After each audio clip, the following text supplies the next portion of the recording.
بسم اللہ الرحمن الرحیم۔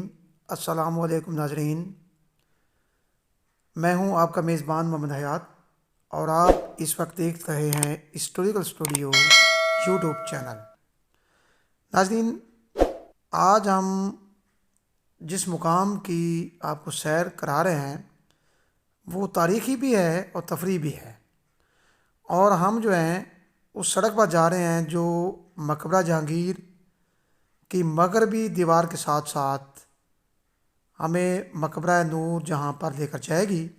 اور ناظرین، یہ سامنے آپ کے مقبرہ آصف خان کا داخلی گیٹ ہے جو اب کسی وجہ سے بند ہے۔ ناظرین، چلتے چلتے ہم پہنچ چکے ہیں مقبرہ نور جہاں، اس کا جو احاطہ ہے اس کے اندر، اور یہاں داخل ہوتے ہی انتہائی دلکش اور پرکیف منظر جو ہیں وہ ہمیں نظر آئے ہیں۔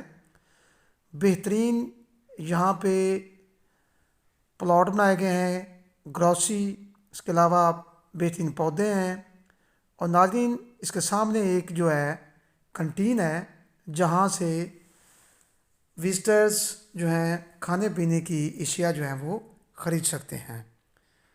اور اس کے علاوہ یہ مقبرہ نور جہاں کی مختصر سی جو تاریخ ہے وہ یہاں پر لکھی ہوئی ہے، آپ کے سامنے ہے، لیکن ہم آپ کو اس مقبرہ کی جو تاریخ ہے اس کے بارے میں تفصیل سے آگاہ کریں گے۔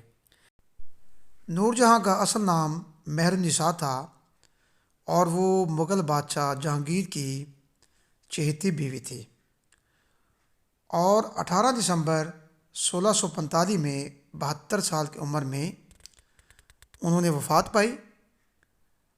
اور یہ جو مقبرہ ہے یہ انہوں نے اپنی زندگی میں ہی 4 سال کے عرصہ میں اس کو مکمل کیا، اور اس پر اس وقت 3 لاکھ روپے جو ہے وہ خرچ کیے گئے تھے۔ مقبرہ نور جہاں لاہور میں شاہدرہ کے مقام پر واقع ہے، اور ناظرین جس مقام پر آج شاہدرہ میں مقبرہ جہانگیر، مقبرہ آصف خان اور مقبرہ نور جہاں واقع ہے، یہ مغلیہ دور حکومت میں اس کا نام باغ دلکشا ہوا کرتا تھا، جہاں پر یہ تینوں جو مقبرے ہیں بنائے گئے ہیں۔ نور جہاں مرزا غیاث کی بیٹی تھی، اور نور جہاں 17 سال کی عمر میں علی قلی استلجو، جو شیر افغان کے نام سے مشہور تھا، سے اس کی پہلی شادی ہوئی، اور مغل شہنشاہ جہانگیر کے ساتھ اس کی دوسری شادی تھی۔ مقبرہ کی چکور عمارت 40.84 مربع میٹر پر محیط ہے۔ اس کی بلندی چبوترے سے 5.89 میٹر ہے۔ ناظرین، اس وقت ہم پہنچ چکے ہیں بالکل اس مقبرے کے سامنے، اور آپ کو اس کا جو سٹرکچر ہے اس کے بارے میں بتائیں گے۔ کلبوتی چھتوں والے تمام کمرے سنگ مرمر سے مزید تھے، جنہیں سکھ دور حکومت میں اکھاڑ دیا گیا۔ اندرونی فرش پر سنگ مرمر اور برونی چبوترے پر سنگ ابری اور برونی دیواروں پر سنگ سرخ لگایا گیا ہے، جس پر سنگ مرمر اور پیلے پتھر کے جڑاؤ سے سجاوٹ کی گئی ہے۔ ناظرین، پہلے بھی ذکر کر چکے ہیں کہ سکھ دور حکومت میں مقبرے کے تمام آرائشی پتھر اکھاڑ دیے گئے، اور ان کو امرتسر میں گولڈن ٹیمپل جو گرودوارہ ہے وہاں پر لے جایا گیا۔ اس کے علاوہ تہہ خانے کو کھودنے کا حکم دیا گیا، جہاں پر نور جہاں اور اس کی بیٹی لاڈلی بیگم کی اصل قبور تھیں۔ اس کے کمرے سے جو ملا لاشوں کے 2 صندوق تھے، جو کمروں میں لوہے کے کنڈے کے ذریعے لٹکے ہوئے تھے۔ کنڈے اکھاڑ دیے گئے، لاشوں کے صندوق زیر زمین دفن کر دیے گئے۔ سامنے آپ کے جو ہے قبروں کا تعویذ جو ہے، 2 قبریں آپ کو نظر آ رہی ہیں، یہ ایک نور جہاں کی ہے اور دوسری اس کی بیٹی لاڈلی بیگم کی ہے۔ مقبرے کا موجودہ مرکزی حصہ سنگ مرمر سے مزین فرش اور چبوتے پر مشتمل ہے۔ یہ فرش 1912 میں دہلی کے حکیم اجمل خان نے بنوایا تھا۔ سنگ مرمر کے تعویذ بہترین کاریگری سے تیار کیے گئے ہیں۔ ناظرین، یہ مقبرہ جہانگیر کے مقبرے سے مشابہت رکھتا ہے، لیکن جہانگیر کے مقبرہ سے سائز میں آدھا ہے، اور مقبرہ جہانگیر پر مینار ہیں اور اس پر مینار نہیں بنایا گیا۔ اس مقبرہ کی جو اونچائی ہے وہ 19 فٹ 4 انچ ہے۔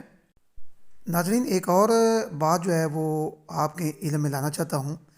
یہ تینوں مقبرے، مقبرہ جہانگیر، مقبرہ آصف خان اور مقبرہ نور جہاں، شاہدرہ کے اس دلخشا باغ میں ہوا کرتے تھے، لیکن انگریز دور حکومت میں جب ریلوے لائن بچھائی گئی تو ان جو مقبرہ نور جہاں ہے اس کو ان دونوں سے علیحدہ کیا گیا، یعنی ان کے درمیان سے اب جو شاہدرہ ریلوے اسٹیشن ہے وہاں پر جو لائن جاتی ہے وہ اس میں سے گزر کر جاتی ہے۔